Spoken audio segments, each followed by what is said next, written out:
Pois o Senhor dá sabedoria, conhecimento e o entendimento procedem da sua boca.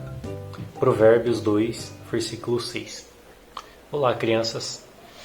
Meu nome é João e hoje eu vou estar dando para vocês a lição de número 8 da EBD, que é a Bíblia para os nossos amigos. Nesse momento eu vou estar fazendo uma oração. Pai querido, agradeço porque o Senhor nos permitiu estarmos aqui mais uma vez para adorar e louvar o seu nome. Também agradeço por mais este dia de vida que o Senhor deu a cada um aqui presente. E eu também peço que o Senhor esteja abençoando cada aluno e cada pai que está assistindo essa lição com a gente, Pai. Em nome de Jesus que eu oro e agradeço. Amém. Bom,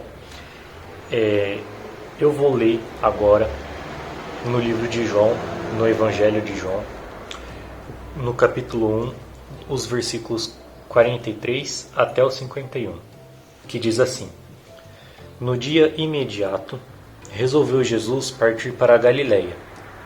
Lá ele encontrou a Felipe, a quem disse: Segue-me. Felipe era da cidade de Betsaida, a mesma cidade de André e Pedro.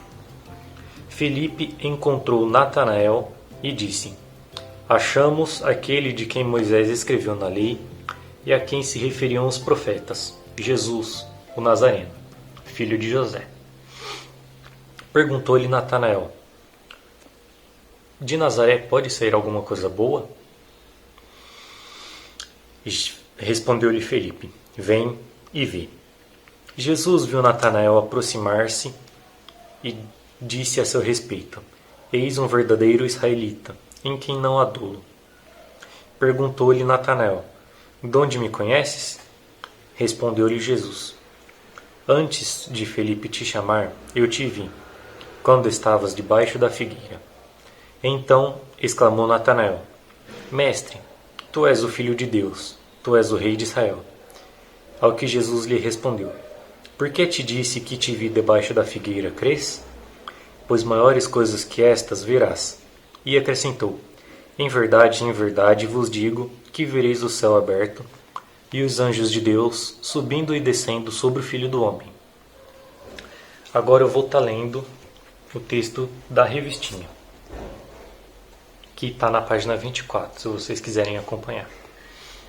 Diz assim: O Evangelho de João traz um relato interessante sobre as pessoas sendo alcançadas por Deus. O que é importante em tudo isso é que ninguém consegue falar de Jesus para o outro se não tiver tido seu primeiro encontro com Ele. Não há possibilidades de haver testemunho de algo que não conhecemos ou que não vivemos. Ao falar sobre algo para alguém, seja por experiência ou por fatos, eles devem ser muito bem estudados, para a nossa narrativa acrescentarmos os pontos fundamentais e maravilhosos que foram vividos. Jesus tinha tudo isso para ser divulgado. Jesus fazia milagres e transformações de vida. Jesus havia nascido para cumprir o que já havia sido falado no Antigo Testamento. Jesus cumpriu a profecia. Ao sentir de perto a mudança provocada na vida, não há como não querer que quem amamos não tenha a mesma oportunidade. Felipe, após ter sido convocado por Jesus para segui-lo, não pensou duas vezes. Logo, foi encontrar um amigo para lhe contar o que havia acontecido. Quem diria que naquele dia o testemunho de Felipe levaria a notícia da vinda do Messias para todo Israel? Como seria Natanael se Felipe não o procurasse para falar? Se Felipe ficasse com vergonha, medo ou muito ocupado e não tivesse ido ao encontro de Natanael, o que teria acontecido? Natanael teve a oportunidade de conhecer a verdade e Felipe conhecia as promessas da vinda de Jesus, e isso fez total diferença no momento que eles se encontraram. A Bíblia é um livro de muitas informações e profecias, e só podemos compartilhá-la quando passarmos a estudar o seu conteúdo. É importante o conhecimento que estes homens tinham acerca da vinda do Messias. Por todo o Antigo Testamento, há várias referências sobre Cristo, e eles conversavam sobre o assunto. Eles não só liam como estudavam para saber o que aconteceria. Precisamos levar Jesus para os nossos amigos e precisamos ensinar a Bíblia para eles, mas também precisamos ter o conhecimento para saber o que falar. Bom, eu vou estar comentando um pouco sobre o estudo e eu gostaria de salientar 4 pontos. O primeiro é que a gente só consegue falar para as outras pessoas de Jesus se nós já tivermos tido a nossa experiência com Jesus. Ou seja, a gente só vai conseguir falar de Jesus para as outras pessoas se a gente já tiver aceitado a Jesus como nosso verdadeiro Salvador. O segundo ponto é que a gente precisa conhecer sobre as Escrituras, sobre a Bíblia, para a gente poder falar dela para as outras pessoas. Por exemplo, vocês sabiam que na Bíblia existem 2 histórias sobre as multiplicações dos pães e peixes?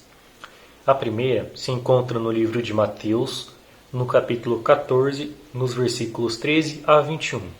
E a segunda encontra-se no livro de Mateus, no capítulo 15, dos versículos 32 a 39. Eu vou estar lendo um pouquinho sobre elas para vocês agora. Primeiro eu vou estar lendo sobre Mateus, capítulo 14, nos versículos 13 a 21, que diz assim: Jesus, ouvindo isso, retirou-se dali num barco para um lugar deserto, à parte. Sabendo as multidões, vieram das cidades seguindo-o por terra.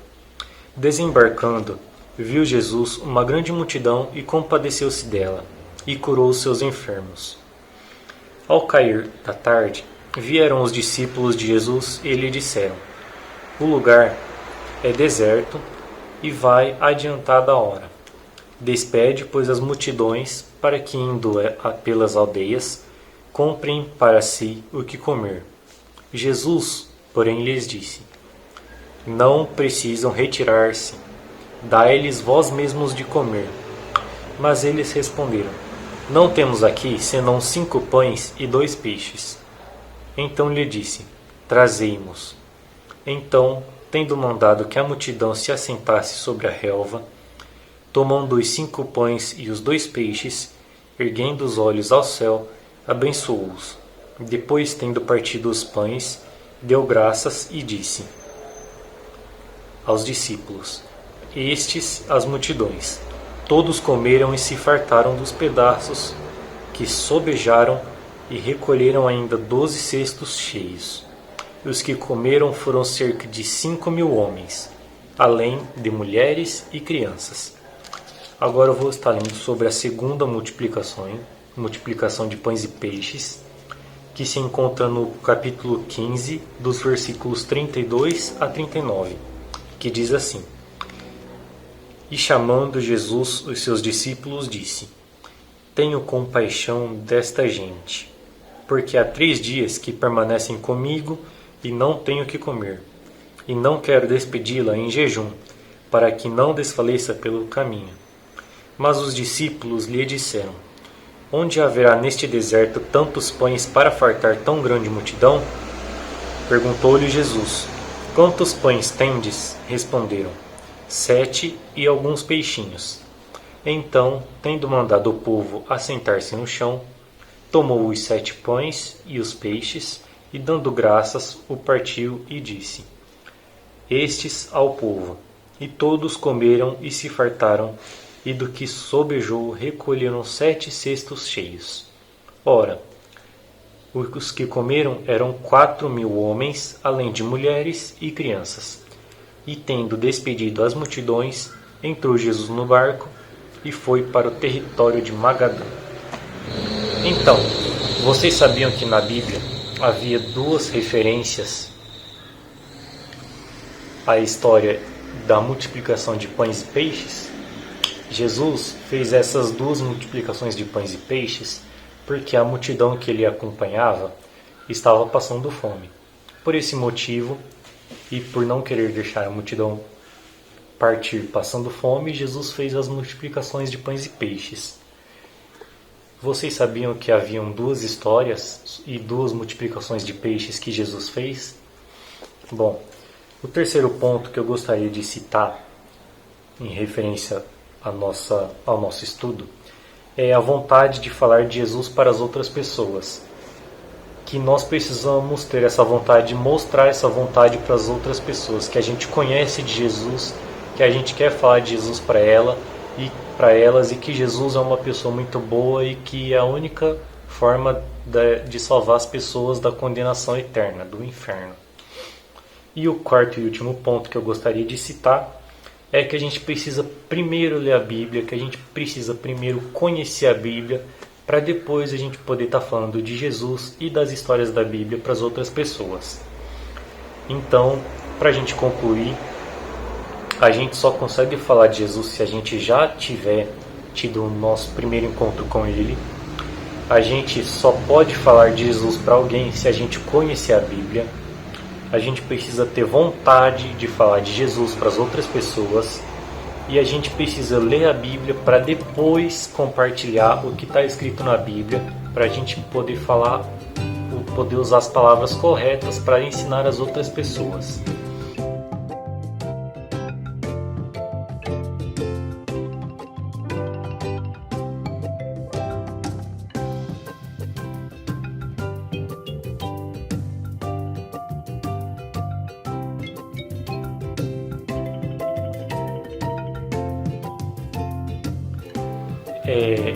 Não sei se vocês têm essa revistinha aí em casa com vocês, mas eu gostaria muito que vocês fizessem a lição. E mais uma coisa, ao lado da lição tem as leituras bíblicas diárias. Então, se vocês puderem estar fazendo as leituras bíblicas para as próximas lições, seria uma boa oportunidade de vocês poderem estar conhecendo um pouquinho mais da Bíblia para poder falar para os nossos amigos. Eu vou estar fazendo uma oração agora e depois acaba a IBD. Pai querido, gostaria de agradecer ao Senhor por ter me dirigido na condução desse estudo, e eu também gostaria que o Senhor estivesse colocando a sua palavra no coração de cada criança que escutou o estudo até agora, Pai. Te agradeço por tudo, em nome de Jesus. Amém. Até mais, crianças.